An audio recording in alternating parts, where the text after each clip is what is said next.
20절 말씀에는 우리가 읽은 23절에 대한 질문이 나와요. 20절 말씀, 그런즉 지혜는 어디서 오며 명철이 머무는 곳은 어딘가 하는 이 질문을 하게 되고, 그 답이 오늘 우리가 함께 나눈 23절 이후의 말씀입니다. 지혜와 명철, 하나님과 함께 걷는 오른발 왼발 오른발 왼발, 그런 의미의 말씀입니다. 사람이 무엇으로 살까 하는 것을 고민하게 하는 말씀이에요. 본문 말씀입니다. 이 말씀을 묵상하면서 시간을 좀 많이 할애한 것이 무엇이냐면, 사람은 무엇으로 살까 하는 것이었습니다. 이 말씀 속에는 분명히 하나님과 함께 걷는 길에 대해서 말해주고 있는데요. 왜냐하면 23절에 하나님이 그 길을 아신다니까, 그 길을 걸어가면 되겠구나. 하나님이 아시는 길 가면 되는 거지. 근데 그 길이 무슨 길이냐는 것이죠. 저는 그 길을 인생길, 삶의 길이라고 생각을 해보았습니다. 사는 길이죠. 그렇다면 사람은 무엇으로 살지? 왜 사람들은 이 질문을 하잖아요. 톨스토이의 그 명작 사람은 무엇으로 사는가, 얼른 들어가서 뒤져보았습니다. 무엇으로 사는가. 그 이야기는 이런 이야기더라고요.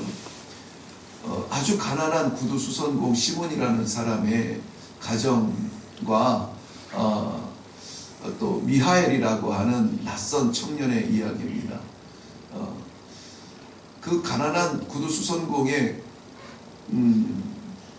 궁핍함이 어느 정도냐면은 아내가 있는데 외투는 한 벌이어서 추운 그 날씨에 외출을 하려면은 서로 번갈아 가면서 입고 나가야 될 상황이죠. 오늘은 내가 나가야 될 일 있으니까 내가 입고 나가죠. 내일은 당신이 입고 나가요. 뭐 이렇게 외투 한 벌 가지고 씨름해야 되는 그러한 가정입니다.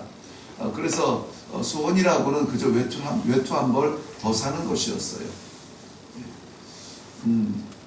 좀 부끄러워지더라고요. 저는 벌써 한국에 온 지 3년밖에 안 됐는데 외투가 3벌이나 생기고 고민이 되죠. 어느 것을 입을까.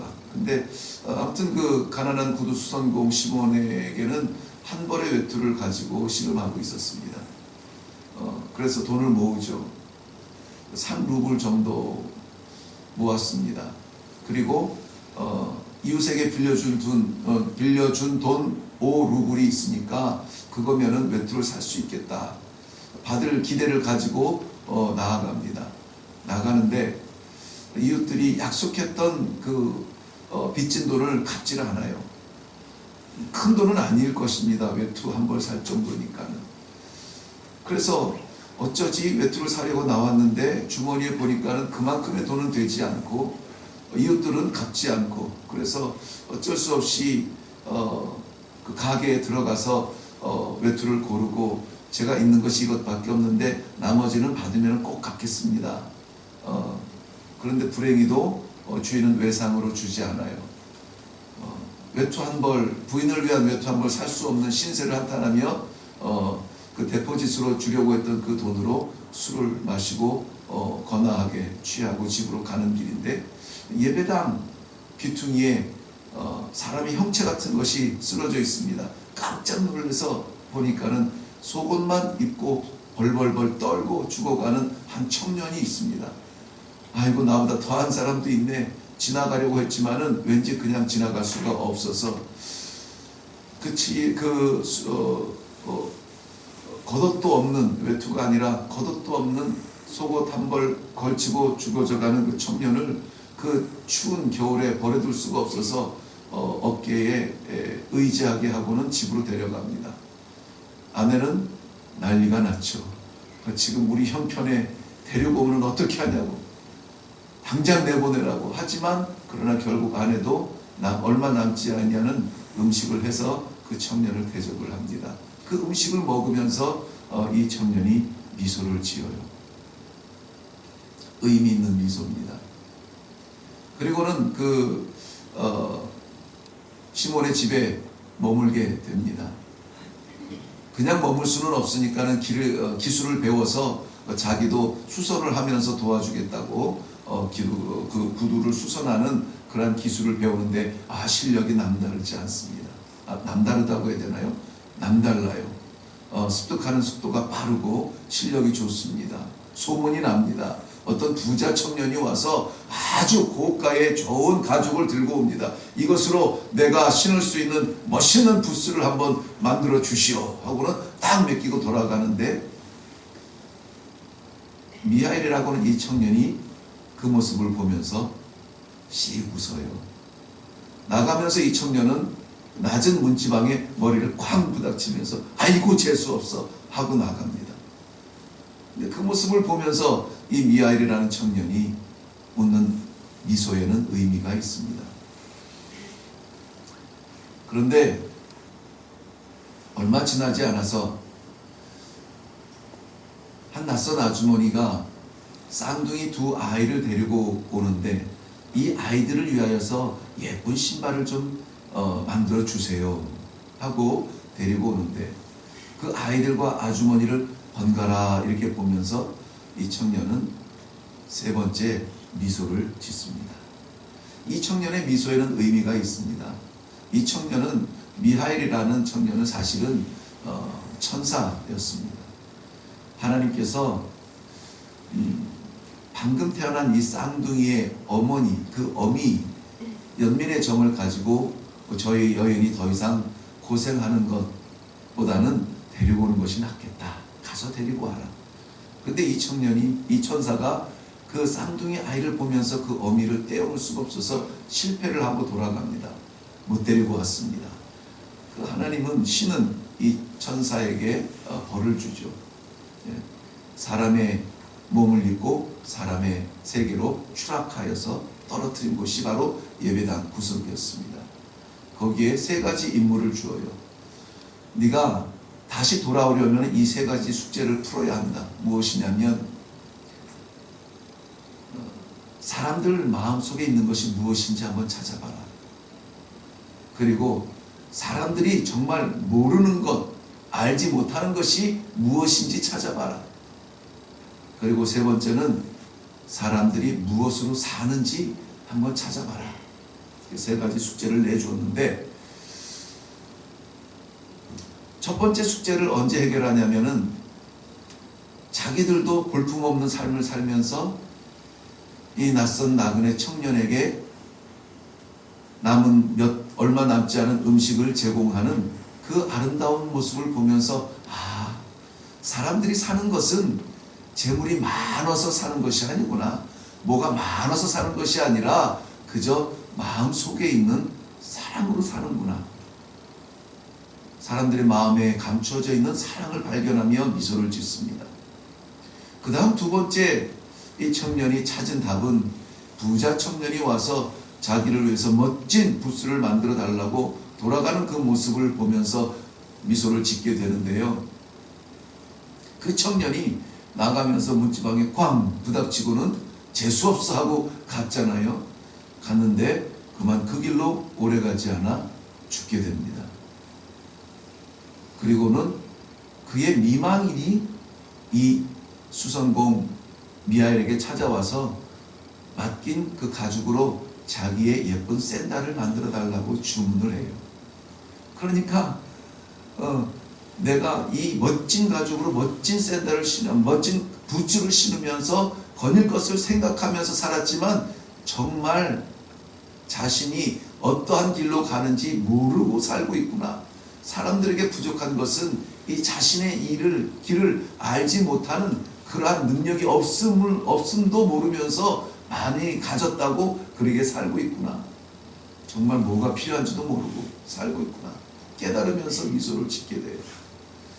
그리고 마지막 미소는 그 데려오라고 했던 쌍둥이의 어미였는데, 그 아이들을 보니까는 바로 그 데려오라고 했던 어미의 쌍둥이 아이들이었어요.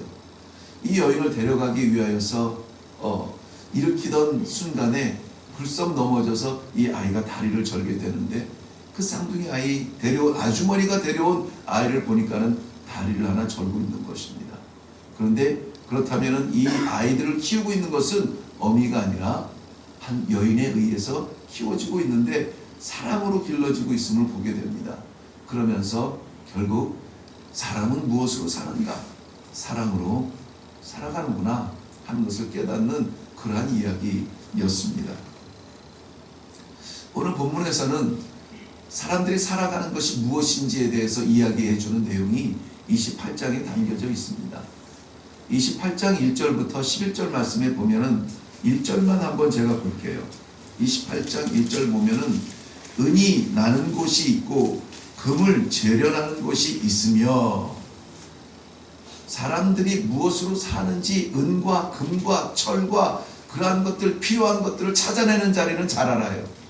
어디에서 은이 나는지도 알고, 어떻게 금을 골라내는지도 알고, 철을 구하는 방법도 알고, 그러한 삶이 필요한 물질적인 것들은 다 알아요. 그런데 12절 말씀에 사람들은 그런 물질로 사는 것이 아니라 지혜로 살아간다는 것을 말씀해 주고 있는 것입니다. 12절 말씀에 제가 20절 말씀이죠. 12절 말씀입니다. 그보다 더 소중한 지혜가 있다는 것이에요. 그러나 지혜는 어디에서 얻으며 명철이 있는 곳은 어디냐? 물질로 살아가는 것이 아니라 정말 필요한 것은 지혜요 명철인데 그것들이 어디에서 오는지 아느냐 하는 것입니다. 그리고 우리들은 오늘 본문 23절 말씀에 그 길을 누가 아신다고요? 하나님께서 아신다라고 하는 것이죠. 우리에게는 그것을 알 길이 없습니다. 이 지혜가 어디에서 오는지, 이 명철이 어디에서 오는지 그저 은이나 금을 찾으려고 평생 쌓아오는 것이 인간인데, 그것으로 우리가 살아가는 것이 아니라 그것은 육신의 몸뚱아리 사는 거고, 하나님의 백성은 하나님께서 아시는 길, 그 지혜와 명철을 아시는 그 방법으로 살아가고 있다라고 하는 것입니다. 하나님은 그것을 어떻게 아실까요? 하나님은 그것을 지으셨으니까 아시는 거예요. 23절 이후에 계속 보면은 하나님께서 그 아시는 이유가 여기 있어요. 24절 그가 그 땅 끝까지 감찰하시며 온 천하를 살피시며, 25절 바람의 무게를 정하시며 물의 분량을 정하시며 비 내리는 법칙을 정하시고 비 구름의 길과 우레의 법칙을 만드신 분이 하나님이세요. 그러니까 비가 와도 그냥 오는 것이 아니고 우레가 쏟아져도 그냥 소리 나는 것이 아니라 하나님께서 정하신 만큼 오는 거예요. 정하신 만큼 주는 거예요. 인생의 고난의 길도 하나님께서 정하신 만큼의 길이가 있어요. 인생에 정하신 하나님의 계곡도 정하신 만큼이 있어요. 하나님께서 정하셨으면 하나님께서 뜻을 이루는 것입니다. 우리가 헤쳐나가려고 몸부림치는 것이 아니라 하나님께서 정한 기간에 우리는 무엇을 깨달으며 거기에서 무엇을 건지며 거기서 어떻게 하나님을 발견하느냐, 내가 지금 가는 길이 어디냐 하는 것을 깨닫는 그러한 과정이지, 그것은 우리를 무너뜨리기 위함이 아니라는 것입니다. 하나님께서는 물로 심판하지 않는다고 했는데 오늘 말씀하신 것은 전부 구름을 움직이시며 물을 쏟는다는 이 얘기예요. 물을 주신 것은 그렇기 때문에 심판을 위한 물이 아니라는 것입니다. 여전히 나는 너의 하나님이다, 나는 창조주이다, 내가 너를 축원한다는 것을 좀 보아라 라고 하는 사인이라는 거예요. 사인. 폭우를 맞고 계십니까? 단비를 맞고 계십니까? 이 비가 얼마만큼 올지를 우리가 계산할 필요가 없어요. 하나님께서 정하신 것이기 때문에. 왜 정하셨습니까? 이 비를 담은 구름의 양, 이 비를 쏟는 양 누가 정해요? 하나님이 정하는 거예요. 그러니까 그 비를 통하여서 손해를 볼 것이냐 안 볼 것이냐가 아니라 그 비를 통하여서 이 비의 양을 정하신 누구를 보라고요? 하나님을 보라고요. 하나님을 보라고요. 그래서 오늘 마지막 절 28절은 이렇게 말씀합니다. 보라, 주를 경외함이 지혜요 악을 떠남이 명철이니라 그랬습니다. 우리들이 살 수 있는 방법은 이 지혜와 명철, 이것이 필요해요. 지혜와 명철이 필요해요. 지혜는 뭐라고 말합니까? 주를 경외하는 것이라고 말합니다. 경외하는 것은 두려워한다는 말이에요. 하나님을 두려워할 줄 알아야 돼요. 하나님을 우리가 아빠, 아버지라고 부르는 친근함도 있지만, 그러나 그렇다고 해서 가볍게 여기면 안 돼요. 하나님을 두려워할 줄 알아야 돼요. 겸유할 줄 알아야 돼요. 지금 시대는 우리가 자식들을 하도 한 명, 두 명 낳다 보니까는 귀하게 여기고 친구처럼 가깝게 여기지만 그것이 경계를 넘어서 버리니까는 균형을 이루지 못하니까는 부모님들에 대한 경외함은 없어요. 친구처럼 대하는 좋은 모습은 있어요. 대화도 잘 통하고 다 좋은데 경외함이 없어요. 부모님들의 말에 무게가 없습니다. 아이들이 원하는 게 우선이지 부모가 가르쳐주는 게 우선이 되지 못하는 시대가 되었어요. 하나님을 두려워하지 않으면 인간을 우습게 보게 됩니다. 하나님을 두려워해야 생명이 되는 것입니다. 출애굽기 1장에 보면은 애굽 왕이 자꾸 늘어나는 이스라엘 백성들을 두려워하여서 산파에게 명령합니다. 남자아이가 낳거든 무조건 죽여라. 그런데 그 산파는 왕을 두려워합니까? 하나님을 두려워합니까? 하나님을 두려워하여 생명을 죽이지 못합니다. 그랬더니 하나님께서 그 산파에게 은혜를 더한 결과가 무엇이냐? 이스라엘 백성들이 수가 더 많아지고 강성하여지더라 그랬습니다. 그리고 거기에서 모세가 나오고 이스라엘 백성들의 구원이 일어나는 것입니다. 하나님을 두려워하는 자리에서 생명이 나타나는 것입니다. 누가복음 18장 말씀에는 불의한 재판관 이야기가 나오는데 이 불의한 재판관의 시작이 어디에서 불의해집니까? 그는 하나님을 두려워하지 아니하는 사람이었습니다. 하나님을 두려워하지 아니하니까 불쌍한 사람들 올라와서 내 사 좀 들어달라고 하는 사람들을 무시하게 되는 거예요. 하나님을 경외하지 아니하면 사람을 무시합니다. 우리 가운데 혹여라도 사람을 무시하는 경향이 있거든. 내가 하나님을 두려워하는지에 대한 점검이 필요한 줄로 믿습니다. 하나님을 두려워하고 사람을 존중하는 것, 이것이 바른 삶의 기독인의 삶의 모습입니다. 그러므로 우리 삶을 위한 가장 고상한 지혜, 삶을 위해서 지금 당장 필요한 우리의 지혜, 이것은 나라가 어떻게 될 것이냐 아니고 아파트 값이 오르느냐 내리냐 아니고 하나님을 경외하는 것입니다. 하나님의 말씀을 두려워하는 것입니다. 명령하시는 것이면 그냥 아멘하고 따라가 보는 것입니다. 하나님께서 손해보는 분이 아니시기 때문에 하나님의 말씀 두려운 심정으로 받고 아멘으로 따라가고 순종할 때에 생명이 나오며 민족이 구원받을 줄로 믿습니다. 여호와를 두려워하는 것이, 경외하는 것이 지혜라면은 악을 떠나는 것이 명철이라고 말합니다. 명철은 무슨 뜻인가요? 명철이 있다. 그것은 안다는 거예요. 이해한다는, understanding이라고 하는 거예요. 명철이라는 말이 그런 의미예요. 뭐를 알까요? 하나님의 뜻을 아는 거예요. 하나님의 뜻을 아는 거예요. 그러니까 악을 떠남이 명철이라고 했는데, 명철, 하나님의 뜻을 아는 것이라고 했는데 하나님의 뜻을 모르겠어요. 그러면 무슨 말입니까? 악을 떠나지 못하는 거예요. 악을 떠나야 하나님의 뜻을 볼 수가 있어요. 악이 하나님과 우리의 사이를 가로막고 있어요. 하나님과 친근하게 함께 걸으며 대화하던 아담도 악이 들어오니까는 숨어버리고 도망가버리고 하나님의 말씀 무시해버리고 멀어지고, 우리가 혹여라도 삶 가운데 교회가 멀어지고 기도의 자리가 멀어지고 예배가 낯설어진다면 긴장해야 됩니다. 깜짝 놀랄 일이에요. 시편 1편 1절의 선포, 첫 번째 시편의 선포는 무엇입니까? 복 있는 사람은 악인의 꾀를 쫓지 아니야. 오늘 예화를 제가 너무 길게 했나? 시간이 평소보다 길어지는데 마치겠습니다.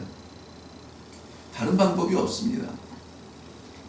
하나님의 뜻을 아는 방법은 다른 방법이 없어요. 기도에 전념하셔야 합니다.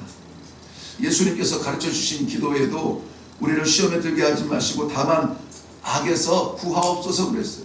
악에서 구한다라고 하는 것은 우리를 죽음에서 생명으로 건지기 위해서 악에서 구하옵소서 기도하라가 아니라, 구해야, 악에서 나와야 뭐를 할 수 있어요? 하나님의 뜻을 이해할 수가 있으니까요. 그래야 제대로 살 수 있으니까, 그래야 성도로서 살 수 있으니까. 오늘 우리 기도 가운데 하나님과 우리 사이에 어떠한 모양이라도 악한 것들이 틈타지 못하도록 하나님 지켜 주옵소서. 내 인격으로 지울 수 없는 것이라면 하나님 지워 주옵소서. 기도할 수 있기를 바랍니다. 하나님을 아는 지식의 영역이 넓어지기를 원합니다. 하나님을 알게 하여 주옵시고 하나님의 뜻을 보게 하여 주옵소서. 하나님을 예배하며 경외하는 이 하루가 되게 하여 주옵소서. 하나님 두려운 심령으로 따르게 하시고 말씀하는 것은 순종으로 나아가는 이 하루가 되어서 하나님의 사람 성도로서 승리하는 그러한 귀하고 복된 하루가 되게 하여 주시옵소서. 우리 다 같이 한번 기도하겠습니다. 제가 먼저 기도하겠습니다. 살아계신 아버지, 은혜를 감사합니다. 우리는 무엇으로 살아갈까? 어떻게 살아갈까? 어떻게 해야 살까? 날마다 우리의 심령을 누르는 고민거리인데 오늘 이 말씀을 통하여서 너무나 분명하고도 확실하게 주를 경외함이 지혜, 악을 떠남이 명철이라 말씀하셨사오니 주를 경외하며 악을 떠나기 위하여서 이 시간에 기도에 집중하게 하여 주시옵소서. 그래서 하나님의 뜻을 알고 하나님께서 기뻐하시는 그 길을 위하여서 오늘 저물을 나서는 모든 기도의 종들이 되게 하여 주시옵소서. 주의 제단에 심령을 드리는 심령으로 올리는 귀한 예물을 받으시며 우리 하나님 아버지 영혼 구원하는 일에 반드시 쓰임받을 수 있도록 축복하여 주옵소서. 감사드리옵고 예수님의 이름으로 기도하옵나이다. 아멘. 너무나 많은 고민 가운데 나누고 싶은 사람은 무엇으로 사는가에 대한 책을 잠깐 나누느라고 시간이 좀 오래 갔습니다. 오늘 그러나 특별히 우리가 기도할 것은 우리는 무엇으로 사는가? 우리는 무엇으로 사는가? 우리가 살 길은 무엇인가? 여호와를 경외하며 악을 떠나서 하나님께서 기뻐하시는 그 뜻을 보게 하시고 하나님과 동행하는 그러한 사람이 되게 하여 주시옵소서. 우리 아버지를 경외하는 심령을 회복하게 하여 주시옵소서. 악을 떠날 수 있는 결단을 허락하여 주시옵소서. 그래서 하나님께서 아시는 그 길로 생명의 길로 나아감으로 말미암아 이 하루가 복된 하루가 되게 하여 주시옵소서. 우리 다 같이 한번 그 길을 아시는 주님 알려주세요. 열어주세요. 보여주세요. 동행해주세요. 주님 한번 외치고 기도하며 내려가기를 바랍니다.